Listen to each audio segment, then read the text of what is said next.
もし、時間にノーって言った街があったとしたら、どう思いますか？戦争にも、地震にも、裏切りにも耐えて、それでもずっと立ち続けた。そんな都市が実際にあったんです。ただの町じゃありません。帝国の心臓であり、キリスト教の盾であり、世界中から羨ましがられた存在。その名はコンスタンティノープル。今日はこの町にまつわるあまり知られていないけど衝撃的な事実をたっぷり紹介していきます。まずは壁の話からいきましょう。比喩じゃなくて本物の壁の話です。5世紀に作られたテオドシウスの城壁。これが本当にすごかった。約1000年間どんな軍隊も突破できなかったんです。ペルシャ軍はダメ。アラブ軍も何十年もかけて挑んだけど無理。ブルガリア、ロシア、十字軍も全部失敗。でも1453年、ついに落ちます。でもそれは力じゃなくて、火薬の登場と中からの裏切りがあったからなんです。想像してみてください。鬼で戦ってて、船が炎に包まれる。慌てて水に飛び込んでも、火が水の上で追いかけてくるんです。それがビザンツ帝国の秘密兵器、ギリシャの火。水の上でも燃え続けるっていうとんでもない武器で、当時の敵たちからめちゃくちゃ恐れられてました。レシピは実は未だに分かっていません。ナフサとか生石灰とか硫黄とか言われてますが、どれも確証はなし。当時の核兵器レベルの恐怖だったとも言われてます。コンスタンティノープルってキリスト教の街で修道士と教会だらけだったんじゃないのって思ってる方結構多いかもしれません。でも実際は全然違います。ユダヤ人、アルメニア人、イタリア人、スラブ人、そしてトルコ人までオスマン帝国に支配される前からたくさん住んでたんです。めちゃくちゃ多様な街で言語も文化も宗教も混ざり合ってました。道を歩けばギリシャ語、アラビア語、ラテン語、ペルシャ語が聞こえてくるし、市場では中国やインドから運ばれた香辛料や絹が売られていました。まさに当時の世界の交差点って感じです。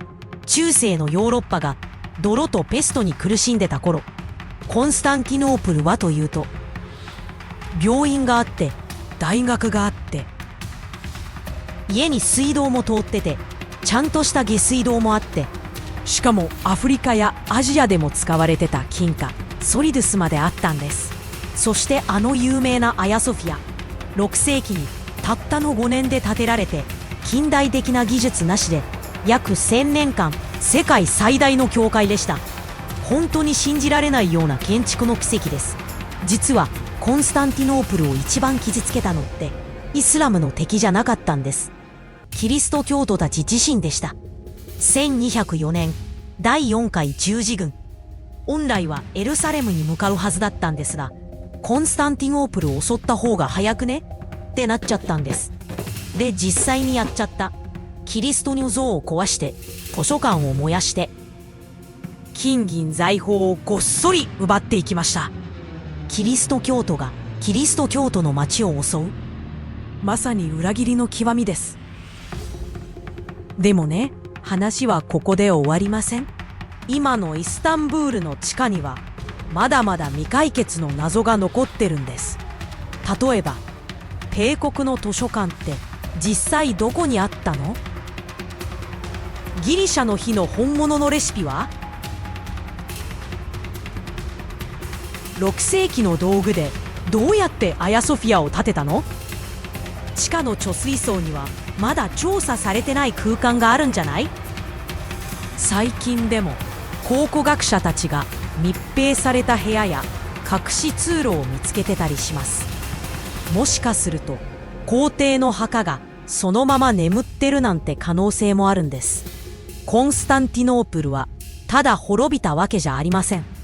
戦って耐えて何度も立ち上がって、そして生き延びました。今ではイスタンブールって名前になっていますが、その町の石畳の下には皇帝の声も十字軍の叫びも預言者たちの言葉も今でもどこかに響いているのかもしれません。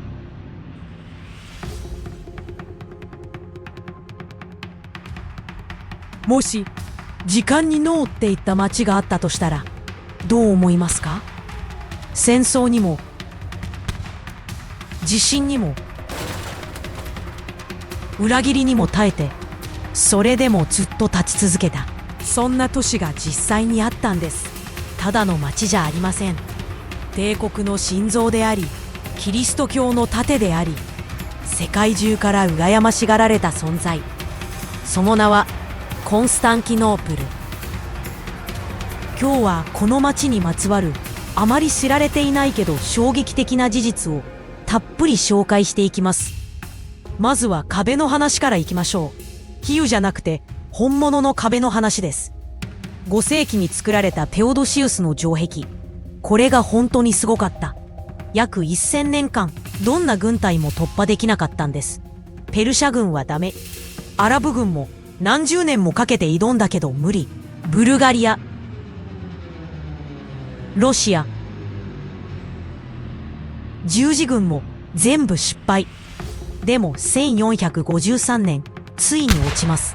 でもそれは力じゃなくて火薬の登場と中からの裏切りがあったからなんです。想像してみてください。鬼で戦ってて船が炎に包まれる。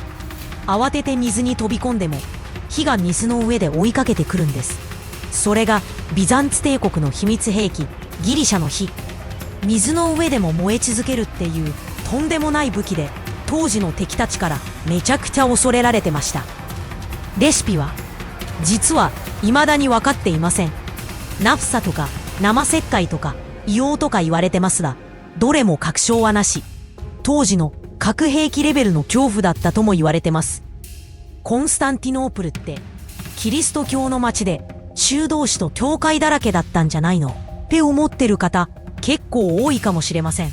でも実際は全然違います。ユダヤ人、アルメニア人、イタリア人、スラブ人、そしてトルコ人までオスマン帝国に支配される前からたくさん住んでたんです。めちゃくちゃ多様な町で言語も文化も宗教も混ざり合ってました。道を歩けばギリシャ語、アラビア語、ラテン語、ペルシャ語が聞こえてくるし、市場では中国やインドから運ばれた香辛料や絹が売られていました。まさに当時の世界の交差点って感じです。中世のヨーロッパが泥とペストに苦しんでた頃、コンスタンティノープルはというと、病院があって大学があって家に水道も通っててちゃんとした下水道もあって、しかもアフリカやアジアでも使われてた金貨ソリドゥスまであったんです。そしてあの有名なアヤソフィア、6世紀にたったの5年で建てられて近代的な技術なしで約1000年間世界最大の教会でした。本当に信じられないような建築の奇跡です。実はコンスタンティノープルを一番傷つけたのってイスラムの敵じゃなかったんです。キリスト教徒たち自身でした。1204年第4回十字軍、本来はエルサレムに向かうはずだったんですが、コンスタンティノープルを襲った方が早くねってなっちゃったんです。で実際にやっちゃった。キリストの像を壊して図書館を燃やして金銀財宝をごっそり奪っていきました。